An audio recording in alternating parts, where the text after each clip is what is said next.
we're going to do the Guitar of the Week. It's Guitar of the Week time. We don't have a Guitar of the Week time chant. We need a little song. So I thought we're going to do this from now on about the halfway part in the show, which is Guitar of the Week. Every week I'm going to highlight one of my guitars or a guitar that I find is interesting or, something like that. A little quick little review, a little fun. And so today, let's do that. So let me get the Guitar of the Week guitar. It's a Texas Toast Challenger. Check that out. Okay, so let's go here. This is a level 2. So let me tell you this. Let me demo it. Let me show you. Let me talk about it. Let me explain it because it's an odd thing to explain. Okay, so a few months ago, I feel like I was doing a live show, and in the feed, people were saying, "Did you see Texas Toast is sending you a guitar?" And I had no idea what the hell you guys were talking about. So I was like, I don't know. So a couple years ago, at least 1 year ago, probably 2, time is hard to kind of remember, I had mentioned on the show that I wanted to maybe purchase a Texas Toast. They had a Tele guitar, like a daily driver guitar there on their website that was very reasonably priced. And I was like, well, maybe I'll buy one of those and do a review or something, right? And one of you guys must have reached out to the Texas Toast guys. Matt reached out to me and he basically said, hey, we'd love for you to have that guitar. Let's work something out. And in the discussion of it, I said, well, I was just thinking about doing it like as independent kind of video kind of thing. And in that discussion, we had a discussion about, I gave him some input or advice, if you will, that was unsolicited as always. It's always unsolicited advice, but I can't help it. It comes out of my mouth. I said, you should send me, if you're going to send me a guitar, he's like, we'd like to send you a guitar. I go, if you're going to send me a guitar, send me a guitar that you're super proud of, that you would want everyone to know about, that's your guitar. I go, don't send me a Tele, style guitar. I go, send me the guitar that if we're going to work together, like a co-sponsor kind of thing, send me something like that. And he said, okay. And that was basically almost the last we talked about it. We had a few other discussions about a model that they were working on.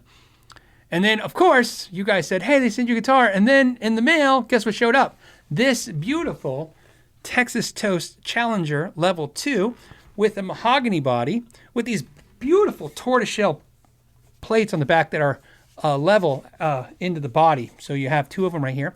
Then you have a maple neck. Looks like a 3-piece maple neck with 2 walnut stripes right there. This is a set neck. Okay, string through body. It looks to me as like a hip shot bridge. That's what it looks like to me. I could be wrong, but it looks like a hip shot hardtail. We have 2 Dylan Talks Tone P90s with cream covers. And then we have 22 beautifully done, handcrafted, awesome nickel silver frets with a bone nut. Some kind of black overlay on the headstock. I don't know if it's ebony or what material it is. It could be ebony. It's beautiful. Texas Toast logo. And then, of course, some Hipshot open gear tuners, which are some of my favorite tuners right there, especially for the price. Hipshot is so funny part is I always praise Godo because I like Godo stuff. But so, Hipshot is my favorite stuff. And then Godo is my second favorite. But when I say that, it's not like I like Hipshot more. It's 2%. I like Hipshot 2% more than Godo. So to me, almost the same. I should almost just say they're the same. Okay, then we have a rosewood fretboard here with no inlays on the neck. Okay, 3-way switch. And then we have 2 volumes and 1 tone, which is what I've said before in many videos. I wish everybody would just go to that idea. I don't need 2 tones. I do love having 2 volumes. No push-pulls because, of course, you have P90s. And then a beautiful, beautiful, beautiful over-the-top piece of flamed maple that you really don't see on mass-produced guitars. It's very rare do you see tops that have depth like this. I mean, the sides of this, let me switch right here. Look at the sides. I mean, the flame goes through and then right through. Look at that. And it's popping. And I know some of you are going to say this because you guys will say, well, yeah, but I have a mass-produced guitar that does it too. You do, but some of those mass-produced guitars, they highlight some of that stuff. I'm not saying they all do that, but there is some trickery, done to make things look a little better. They don't do that stuff when they do low production guitars, smaller builders and stuff. They don't have to. They just get good pieces of wood because they don't need 5,000 of them or 500 pieces. So they can do stuff like that. So let's play this thing.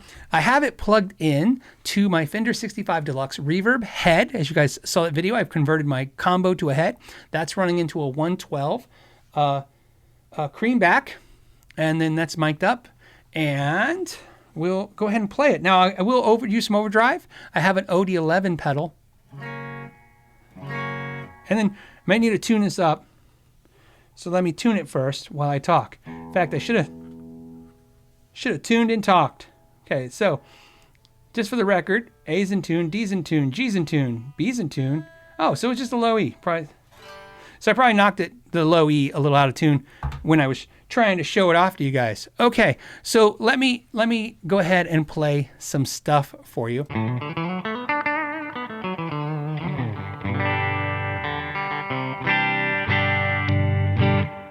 Wow, that neck pickup really opens up. That.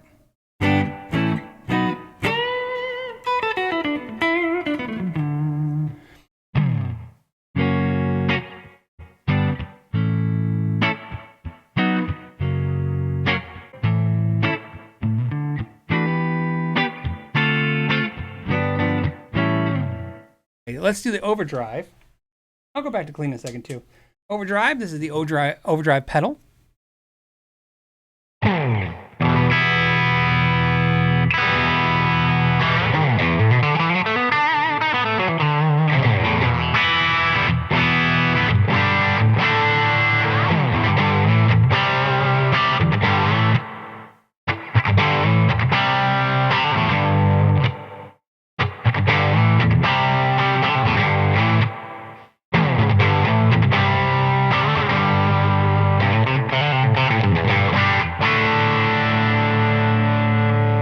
Now, here's why I like having two volumes on, especially a P90 guitar, is because on a guitar like this, when I'm playing gain, I'm going to mostly be in the bridge. So what I'll do is I'll turn the volume off the neck.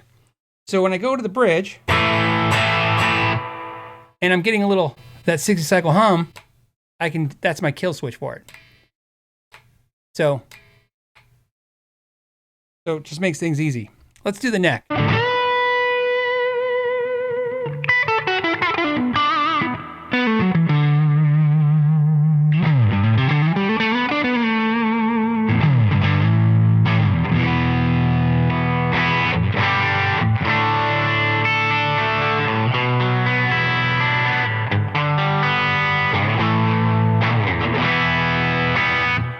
Okay, let's go back to clean.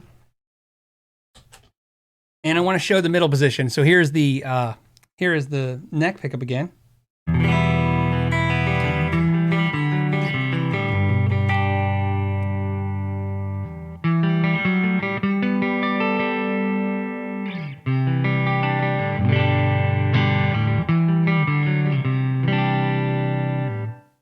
Let's do that middle position.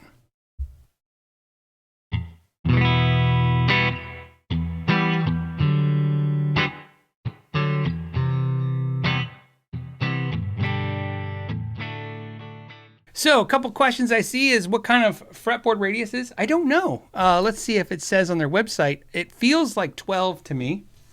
That's what it feels like. It doesn't feel super flat. It doesn't feel like a 14 or 16. And it doesn't feel round like a 9.5. So I'd be surprised if it's 10, but it could be. I would say 10 to 12. So not super flat, but not kind of round. Let's see. Oh, weight-wise, this guitar is not very heavy. So I would say... I know I weighed it when I first got it. I want to say it was like in the high 7s. So it wasn't 8 pounds, but I mean, it was, so this is what I can tell you though. They sent another one. There's another one here. That's a Challenger level 1. That does not have the maple cap. That thing's like air. So here's what I can tell you. If you want the guitar to be super light, I would go with a all mahogany version, the level 1 for sure. Texas Toast uses 10-inch radius. Okay, see, like I said, felt kind of round. Like I said, I figured it could be 10 or 12. I just knew it wasn't super round like a 9.5, and it wasn't super flat like 14. And then, scale length is 24 3/4. So they, what does the fretboard smell like? So, you know what's funny is, I know that's meant to be a joke. I have a piece, I don't know if you guys know this. I have a piece of Brazilian rosewood in my shop that was given to me.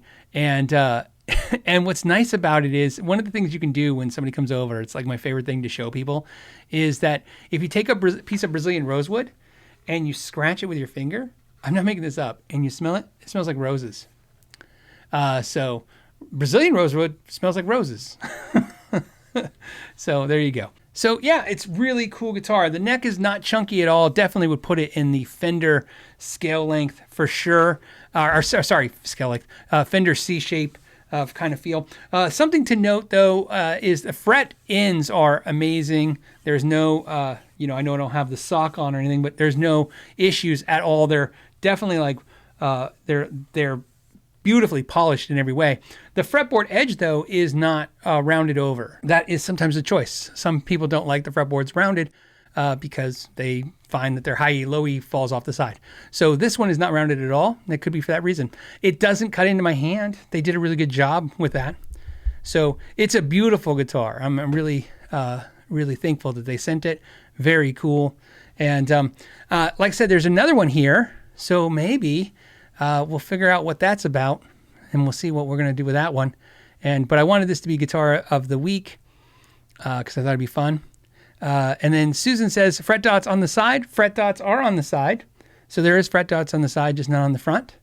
So that's all I really need is the dots on the side. Somebody said the finish. It doesn't feel like there's any finish on it, so I don't know what finish they're using. I know this. It's not nitro.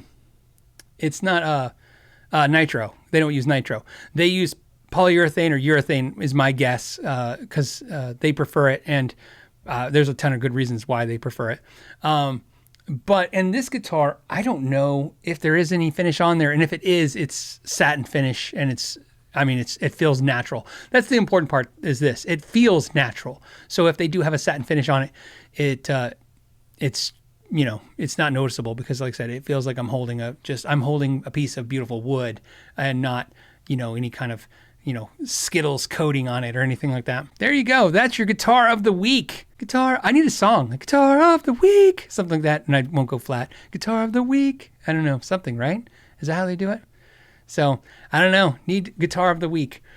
Song.